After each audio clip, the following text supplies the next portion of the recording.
There is a kind of pain that doesn't make noise. It doesn't explode or demand attention.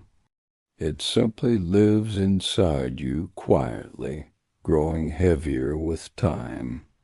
You still wake up every day, still do what needs to be done, still respond to people and show up for responsibilities. But inside something feels deeply tired.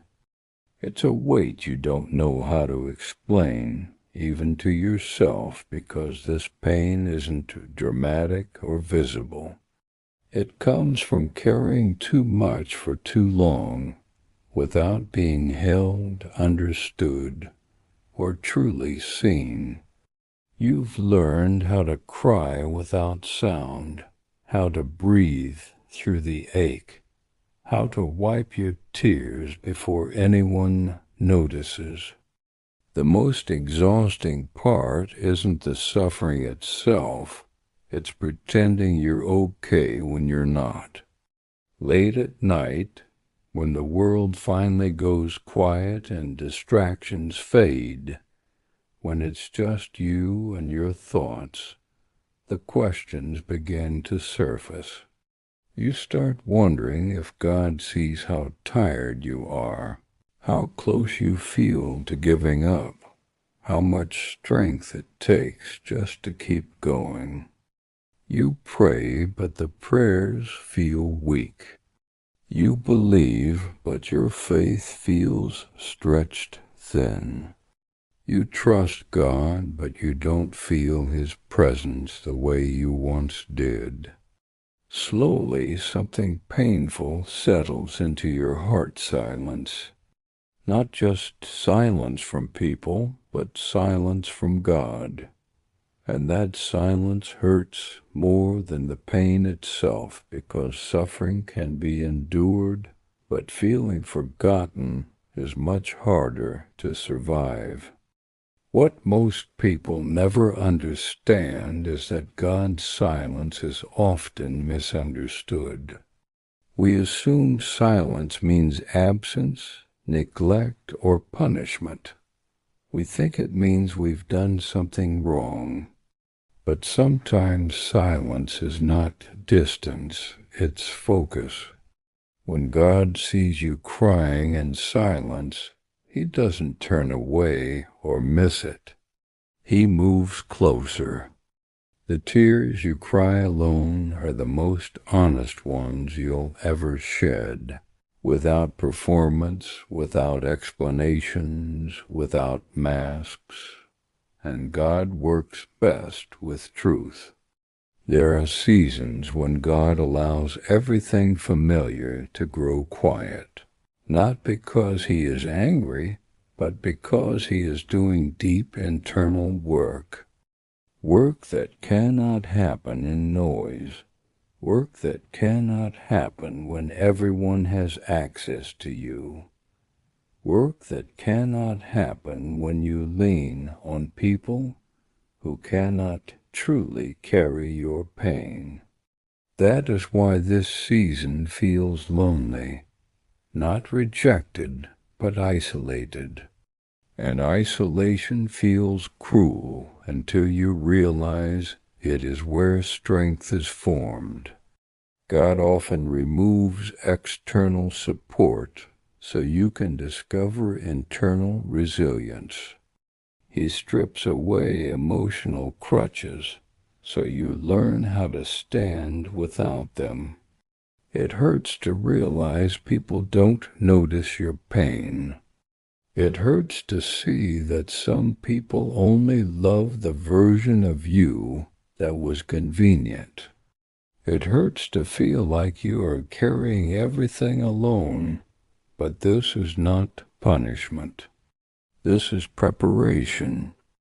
God is reshaping you into someone who will not break under future pressure, someone who will not collapse when approval disappears, someone who will not lose themselves when life becomes heavy again.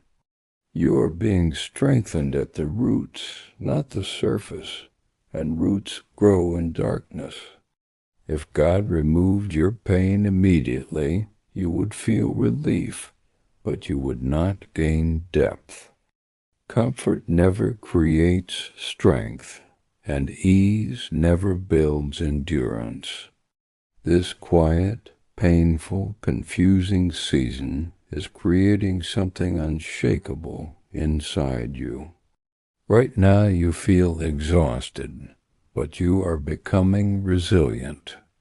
Right now you feel forgotten, but you are being refined. Right now you feel empty, but God is making space for something new.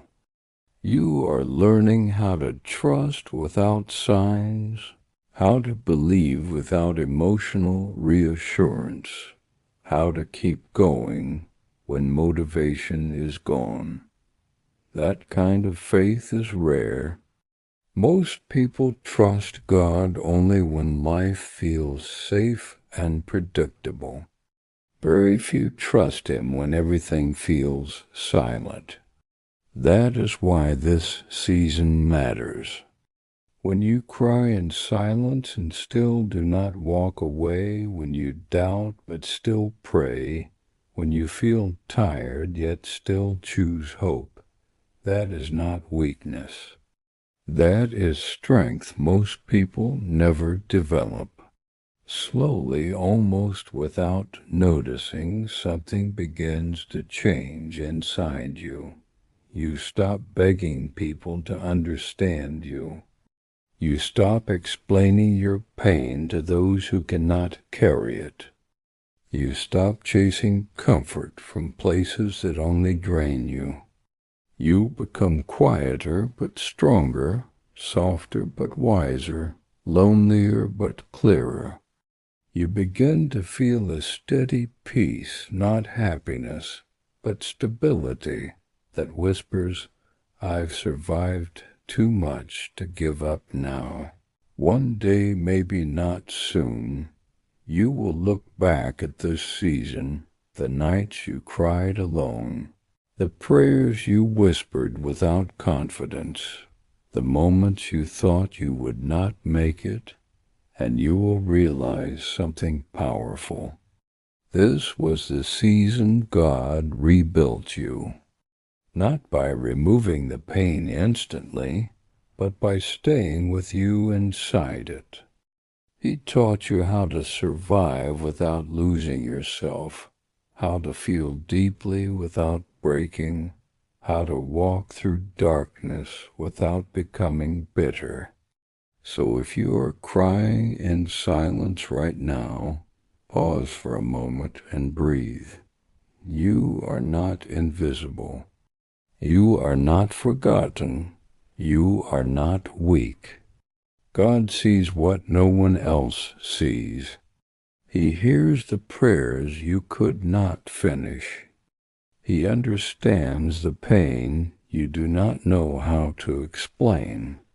And what happens next will not just heal you, it will transform you.